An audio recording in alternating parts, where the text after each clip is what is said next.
Hi, and welcome to Canadianish Comedians. I'm Julie Betts. And I'm Laura Toogood. Today, we're having a chat about comedy with Crystal Ferrier. Hello. Hi, Crystal. Hi, Crystal. So just a little bit about you. You're a comedian, a mom, and a behavioral therapist. So you're in the right crowd here because we need a lot of help. But you also have a passion for making sweet treats. You have performed all over the world, from Canada to New York to India. What an accomplishment. That's amazing. Yeah. You are the only woman to headline Kenny Robinson's Nubian Disciples of Pryor, in addition to Kevin Hart's LOL Network. Amazing. And you're part of Roast Battle Canada Season 2. Correct. So you are a witty and fast girl. That's what they call me. And you're definitely one to watch out for. By day, you're a superwoman, a wife, a mom of 2 adorable daughters, and Kobe, your pup. You're a baker and a behavioral therapist. By night, you're an actress, a comedian, a writer, and a producer. Like, amazing. A lot. I'm tired just hearing that. Yeah, I think I'm going to go have a nap now. Right? So what inspired you to become a comedian? And what were some of the challenges I can't even speak today. What were some of the challenges that you faced when you first started out? All right. So I have a funny kind of starting up story. I was working at a little grocery store, Food Basics to be exact, the glamorous grocery store that we have in Toronto. But I was working there and I was going to school. I was at York University at the time. And I was dating somebody that we're not going to talk about now because it's a long time ago, but that somebody was a family member of another comedian that you guys would know, Keisha Brownie. Mm-hmm. And I met Keisha Brownie through him, and Keisha would always encourage me and tell me that I'm funny and, I should try stand up. Now, I was very scared to be alone on a stage, but I did start taking some theater electives in university and started to get a feel for the stage, but I never dreamed that I would do it on my own. Because, theater, you're usually with other people, but stand up, you're on your own, right? So with all her encouragement came also us breaking up, me and the guy I was dating. And it was one of those things where he was like, oh, you should never do comedy. People are not going to think you're funny. They're just going to stare at your tits. Can I say tits? I should have asked that. No, of course. Go right ahead, girl. It was not a good relationship, but I was like, yeah. And that kind of was a defining moment for me. And I was like, I'm going to do it based on pettiness, because that's, I guess, what I am. So I tried this open mic literally up the street from the Food Basics that I worked at. It was at a bar called Cece's in Brampton. Nice. Once again, very glamorous. And I literally did 4 jokes all about my mom and being Indian. And somebody saw me there that thought I was hilarious and introduced me to Kenny Robinson, which is a huge deal for just doing one show. So with that being said, the challenges, I like to think I'm a positive person. So sure, there are challenges, of course, being the only woman on a lineup, being the only person of color on a lineup when I started 15 years ago, but I took it as something positive because I'm memorable. I mean, if people went to see a comedy show and they're like, oh, that white guy was hilarious. People are like, which white guy? There were 8 of them. So if they're like, oh, that Indian girl, it was just me, Yeah. So I looked at it as a positive thing. So yeah, challenges come, but it's really how you face it. That's amazing. And it's funny how the stars aligned for you. Yes. What are the chances that you would go from working in this little grocery store to now being one of Canada's funniest women and someone to watch for sure? Yeah, absolutely. So that's awesome. And go ahead, Julie. No, go ahead, Laura. No, you finish your thought, please. No, I talk more than enough. Please go ahead. Well, okay. There was a thought that came to mind because you mentioned, POC, and we pronounce that POC. And when I was growing up, that was the craters left on your face from zits, right? But when I was growing up, Pac was a rapper who didn't give 2 shits. Yeah, right.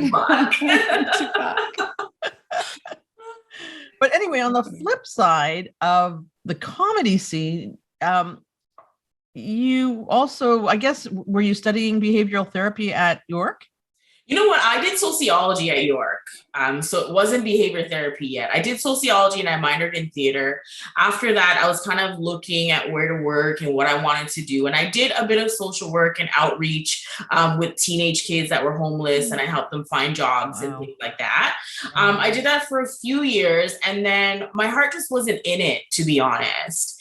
And a friend of mine was working in behavior therapy, and she was like, listen, I think you'd be really good at this because it's how our parents treated us. There's structure, there's rules, consequences, reinforcement, all those type of things that we learn in behavior therapy. And so I went back to college, actually. So I went to Humber and I did behavior sciences. And that's how I got into behavior therapy. Awesome. Yeah. Very cool. So how does this being a behavioral therapist affect your comedy? Like, do you use humor often with your clients? Oh, for sure. And you know what? It's a very challenging job. So you definitely have to find the humor in it and have some fun. And I think I'm known to be the fun therapist in the group, of my coworkers. So it's definitely two things that definitely can mesh and help really both fields, because the structure of behavior therapy helped me in comedy, helped me be disciplined, and helped me to write better, even, to be honest. That makes sense. I've been laughing in my head the whole time because when I think of how behavioral therapy would help you, I was thinking green rooms, backstage at open mics. That's a given. Listen, a lot of comics are on the spectrum and they don't know it. So definitely. Absolutely. Definitely. We all got our issues. Yeah. So it helped in the green room as well, for sure. That's amazing. So funny. So funny. You wrote a children's book called The Crown. I did. So what inspired you and how are things going with it? Yes. So I had two kids back to back, two little girls, and my kids are biracial. Their father is from Jamaica. And so, we have a unique mix, and I wanted to showcase my kids, to be honest. I got a lot of books as gifts, and they didn't have children that looked like my kids, so I was like, hey, you know what? I'm going to write it and I'm going to put them in it. And like the first page that you open, it's both of their big old heads. Like it's their picture, and they're so happy to see themselves in a book. And I wanted to inspire other kids that are Black, that are Indian, that they can follow their dreams. And it's doing really well, actually. I kind of just wrote it for my kids, but a lot of people really are loving my book. And it's in a cultural bookstore downtown right now. And then I also sell it as merch after shows. I find like I push them more that way. So, Brilliant. So I've sold probably 300 copies in a few months, which I did not even plan for. So I'm really blessed. And I actually wrote another book that's in the works. It's about a child with autism, because I had to. That's my field, right? So that will be coming out hopefully early 2023. That's amazing. Are your books available on Amazon, or is it just through? You know what? I got a bone to pick with Amazon because, man, they take a lot of your money. Amazon takes a lot of the artist's money. They take about 60-70%. And I'm like, that is my hard. Oh yeah. That is my hard work that, that you're just taking my money. And so I do have it available through my social media site. So if you go through my Instagram, and literally I've been doing this out of my house where I just mail people the book. It's way cheaper to just pay for shipping and send out my book than Amazon taking 70%, Yeah. So have you considered making it an audiobook? Yes, I have. Because I didn't realize a lot of kids' books are audio books. So that's definitely something I will look into. Yeah, that sounds like a great idea. Yeah. It'll just be so much fun to do too, I'll bet. For sure. Even a video reading the book, I consider that as well, because a lot of people are apparently into that. Watching kids watch YouTube videos where, an adult is reading a book to them. I don't know. If they could put fire on television, like a fireplace. That's so true. Why not a fireside chat with a book? That's so true. I love that fireside chat with a book. Oh, you guys are getting your brain working. I love that. You could start your own channel. I love it. I love it. Speaking of recording, you also recorded the comedy album, It Was All a Dream. Yes. So tell us all about that.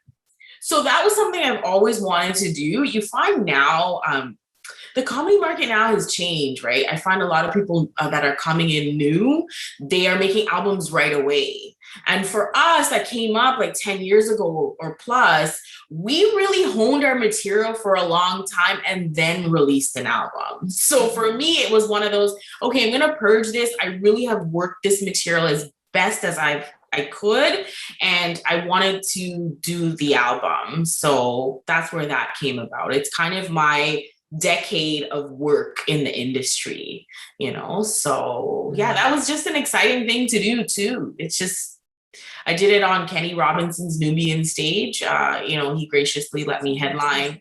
And so it was just, and that show's a hot show regardless. It's just electric.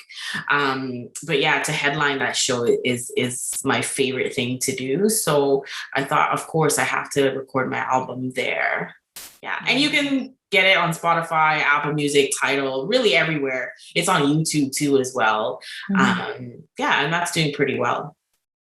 That's great. Now, you mentioned that you feel that the young artists that are coming up in comedy and all of the rest of the funny fields are jumping the gun a little bit faster. Do you think that that's something that's good, or do you think that that's something that's not so great? Listen, I think it's wonderful. I think it's great. Why not? They're doing podcasts, they're doing their own shows. I never dreamed of doing my own show. For the first 10 years, I just worked my set, worked my jokes, did all the awful open mics, but here they are having their own shows, skipping the open mics. And then, so, hey, why not? This is a different generation. And with social media in here and, doing YouTube skits and even just talking I could never just pick up the phone and go on live on Instagram and entertain people. I was always shy to do that, first of all. But I'm like, nobody wants to see me eating Cheerios in the morning. Who wants to see that? But people want to see that apparently, because there's hits and views on these crazy videos that you never thought would be entertaining. So they've changed the game, and I'm just trying to keep up, to be honest. Isn't it sad? Like, seriously, because it's definitely changed. Just flipped upside down. So, Well, finally, I think comedians are waking up to the fact that Steve Martin put his album out back in was it the 70s or 80s? Yes, exactly. And that was like, whoa, an album that you can listen to comedy on. Like, what? This is amazing, So yeah, definitely. There's so many albums out for sure now. I think it's fantastic. And it's nice to see, of course, I follow a heck of a lot of Toronto comedians, and they're putting albums out, and it's like, yes, or even recording shows. Yes, exactly. And I just love that it's just available everywhere now. So we're actually doing a favor to all comedians, because now more people can access comedy. I'm shocked when people are like, oh, this is my first time at a comedy show. What? So when people, I think that's unheard of, but every show, there's always somebody that's like, oh man, I love this. I've never been to a comedy show. Like, whoa, that's just bizarre to me. Right. So now people can sit in their living room and listen to hours and hours of comedy. We're bringing the comedy to them, really. How did you do it during the pandemic? Like, did you find that was a big change? Man, and that was such a big change. I had to grieve comedy for a little bit, I'll be honest, because I've been working for over 10 years, like I said, and to all of a sudden be at home. Here's the thing. Comedy's made me a better person. Comedy's made me a better mother, a better wife. Just me going out to a mic, I feel so grateful and so grounded, and it just does something for my soul. So when I come back home and my kids are like, I'm like, yeah, I can deal with you. It's like the young comics weed. That's what it is. Like, young comics smoke weed to be calm. Like, I do a set to be calm around my family, right? I was thinking, Sorry, I didn't mean to cut you off. Yeah, I'm of thinking course. you walking in the door and your kids are climbing the walls and all you're doing is laughing at them. Yeah. I'm like, oh, you guys had a good night. So did mommy. Let's read a book. It's like, it's needed for me, And so when the pandemic hit, first of all, it was me and my kids. My husband works out of town. He's in Alberta. So he was locked down over there for a little bit because they weren't letting them move for quite a few months. So I was like, oh no, it's just us and the dog. And it was a bit chaotic. And I found myself kind of going, I didn't know it at the time, but I was definitely depressed because that's another thing. A person of color, we're not allowed to be depressed. My mom's like, put some Tiger Balm on it. Take some Advil. You're good. Like, what do you mean depressed? Like, what do you mean? You have a house, you have children, you have a wonderful family. Why are you depressed? But I was grieving my art. There was something that I couldn't release in that pandemic, which, I needed for my soul. So it took me probably a few months and, I gained some weight. There were like classic depression signs. I gained some weight. I just binge watched TV. And I was just not happy, and a comedian named John Paul, who is also very funny, he kind of messaged a bunch of comedians and said, hey, let's do a Zoom hangout. We're all kind of in the pits. Let's just chat and have a laugh. And so I was like, okay, cool. We got together on Zoom. I think it was like at 9 p.m. on a Tuesday night or something like that.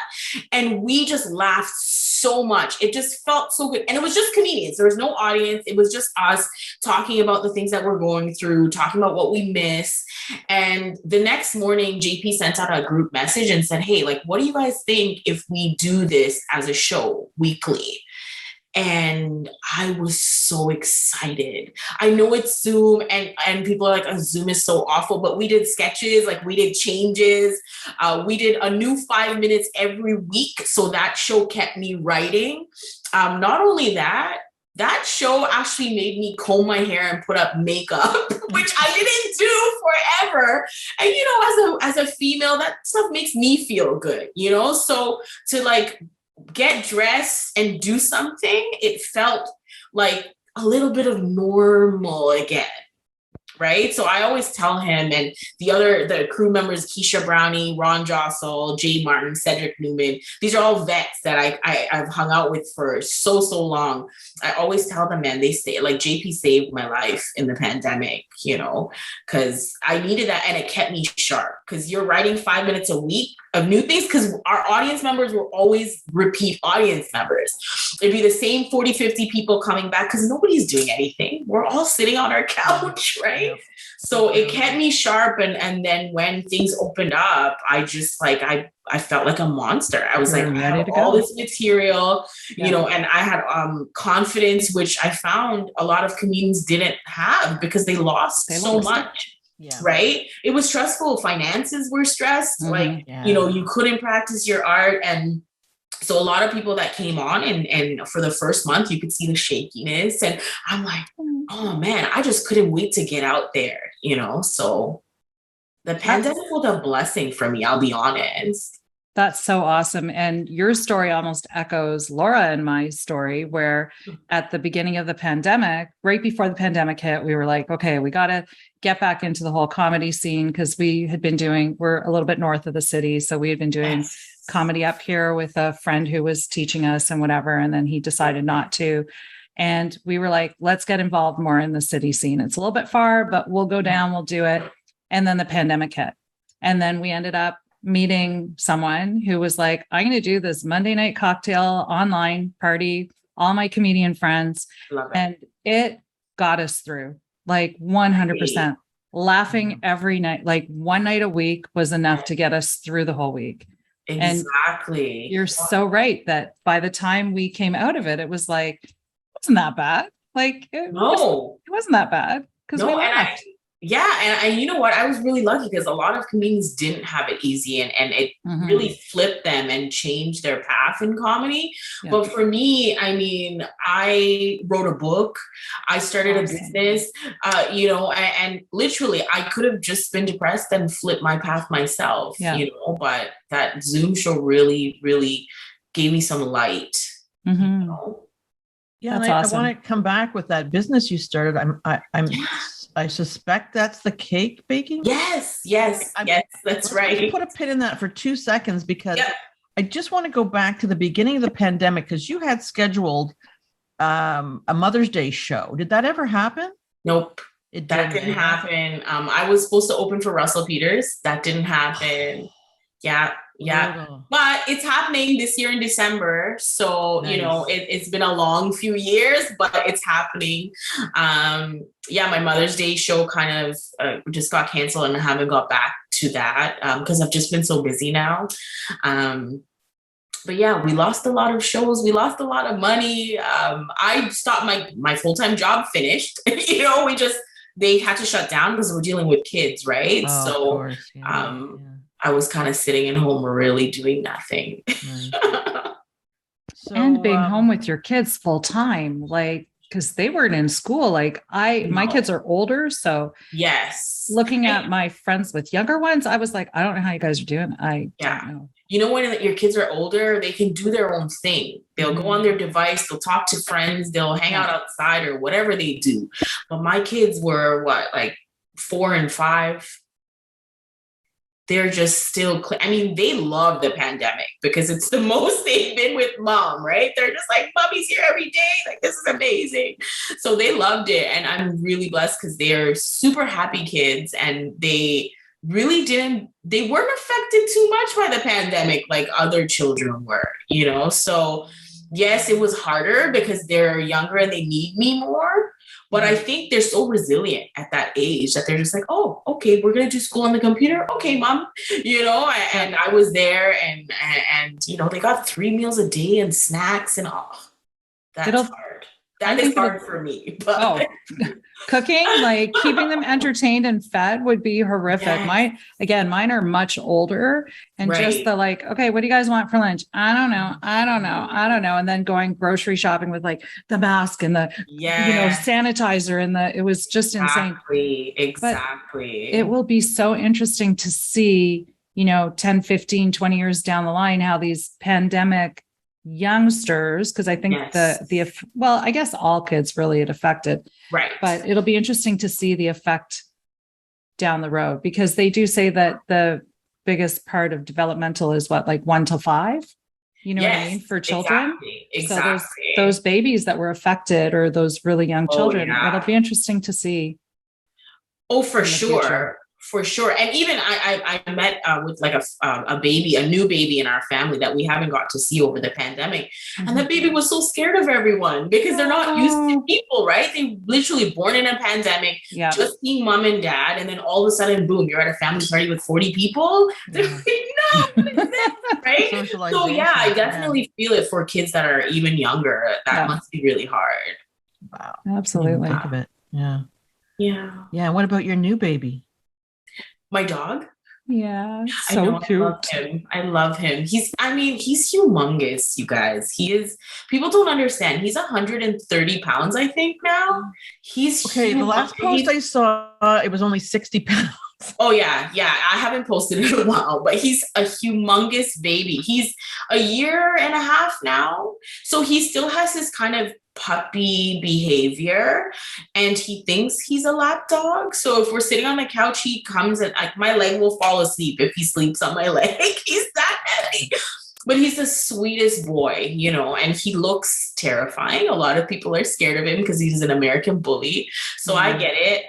But he's just the sweetest. Like I've trained him really well. And so, because my parents used to train dogs when I was younger. So I have a bit of experience with that. So if somebody sees my dog coming towards them, they freak out, So I've taught him, like, if he goes towards somebody and you just go like this with your hands up, he goes right down to the floor. It's like worship, like, that worship pose where he's like, he'll do that to you. And people are like, oh, okay. And then they're more inclined to get down and pet him, because that's amazing. He's a big boy. So I had to make sure I protect him as well. Right. Because these days people can be fussy about big dogs that look scary and, so you got to prepare him for that too. But yeah, I love him. He's literally my baby. I'm like, my kids, I love them, but my dog, That's great. Sweetest boy. Yeah, he really is.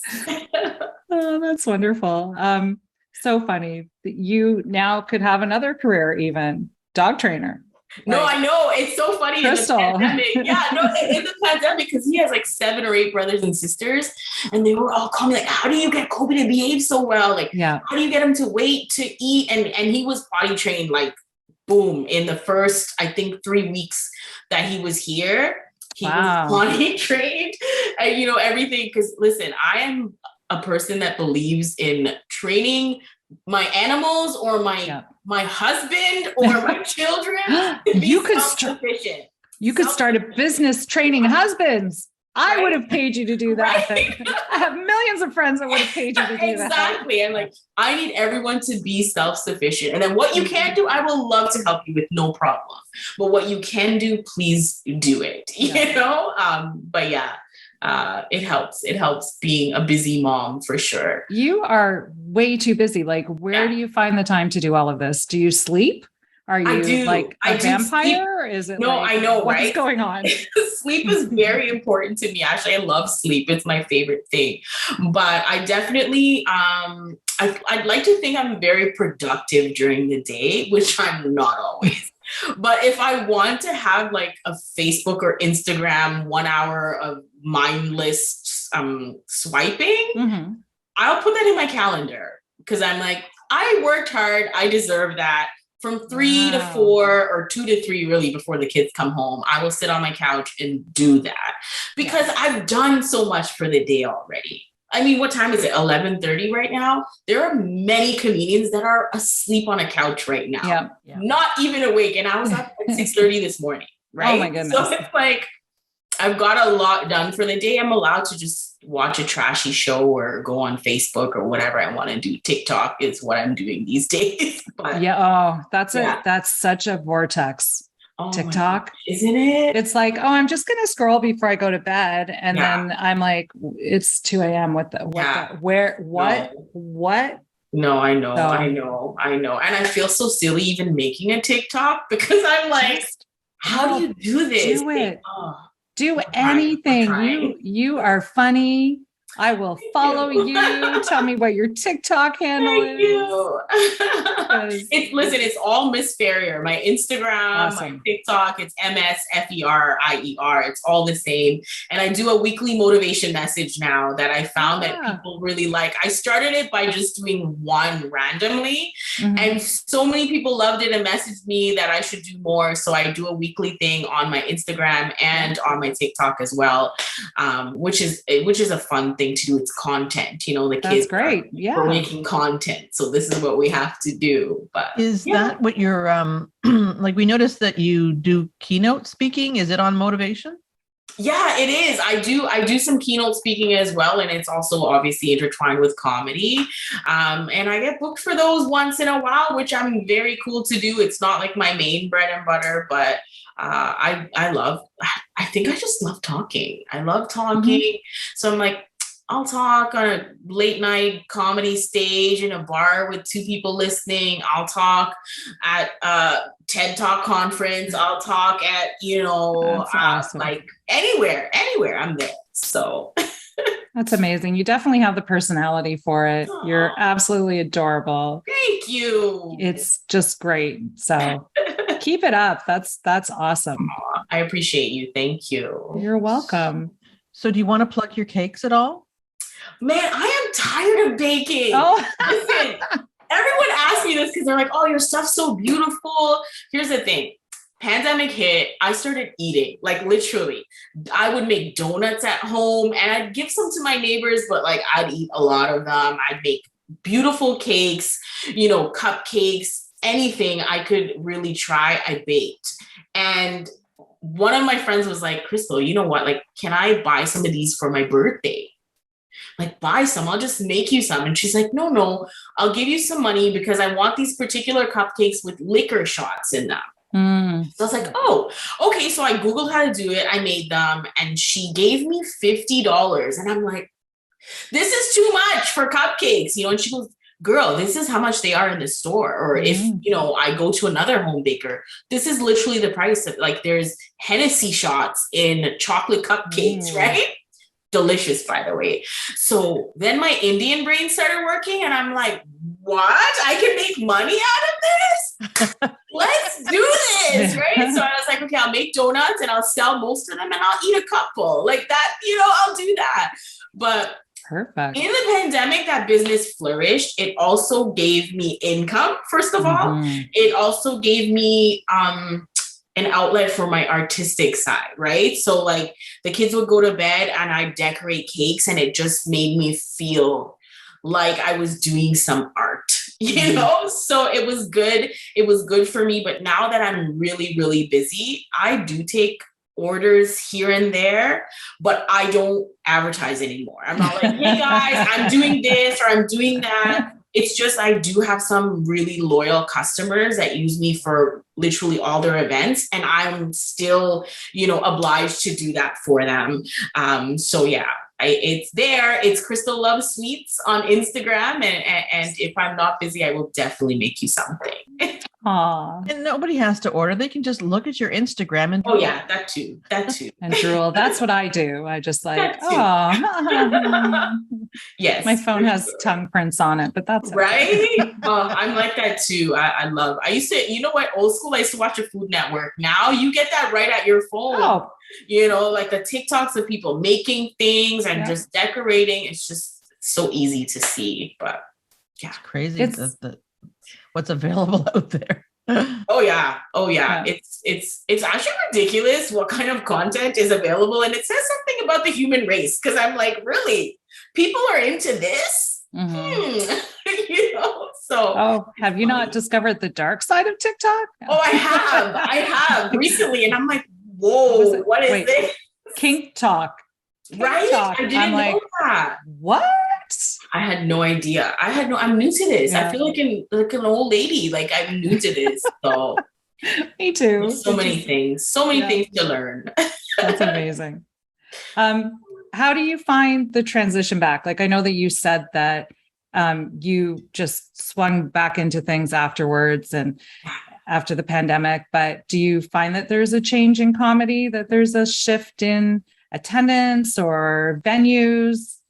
Anything? Yes. So for sure, you said venues and my brain was like, yes, because there are so many comedy venues now. People have open spots and literally the littlest spots, the biggest spots there. You have no excuse to not get on a mic 7 days a week in Toronto. Okay. And like, I don't live in Toronto anymore. I live in Stony Creek now. So I'm an hour away from the city. Yeah. But I still go out, you know, because it's exciting. Audiences are they really missed us. They really missed us. And they're so inclined to laugh loud and be involved and pay to get to shows, you know, and comedians, of course, are excited to hit stages again, you know, and to have this plethora of stages that we can hit literally from 6 p.m. to midnight. Every single night of the week, there are rooms that you can get on, you know? Yeah. So it's changed, and I think it's changed for the better. Oh, that's good. That's really good. For sure. I know that it's a bit hard on like the venue owners because now there is so much competition that some places are like, we're getting the minimal audience. Yes, of course. You know? Of course. I mean, with so many choices, there's also that oversaturation factor, right? It's like, okay, there are comedy shows literally everywhere, not just at, you know, Comedy Bar or Yucks, like those, you know, comedy clubs that people usually go to. Now they're, you know, all different types of places. So yeah, I mean, it's like a tough balance, I guess. Things are back and it's great for us, but yes, I'm sure the producers or the venue owners are like, well, you know, I have to compete with 16 other shows that are happening at 7 p.m. on a Friday night, you know, so that's the biz, exactly. I guess. Eh? Yeah. For sure. Okay. So let's circle back to the Russell Peters. You're opening for him. Yes. December 9th and 10th at Casino Rama. I will be opening for Russell Peters. That's amazing. Yeah. We should try and get tickets. Is it sold out? Probably. I don't think it's sold out yet. I don't think it's Oh, sold out yet. No, yeah. I think there's some still available. So I'm Did you very just excited. It's a retrieve your long time phone? coming. So I'm yes. excited. Laura caught me. I just reached for my phone because I was Hilarious. like, can I order tickets right now? Yeah, let's just Awesome. check that out on a podcast. Yes. Whatever. Hilarious. Got to get my tickets before they sell out. I just Yes, like that's calling right. you out. You know that. I know. Thanks, Laura. That's what friends are for. That's right. What friends are for. Is there anything else that you want to tell us about that you're doing, that you've done? I know we've covered your book, The Crown. We've covered your album. Yes. It was all a dream.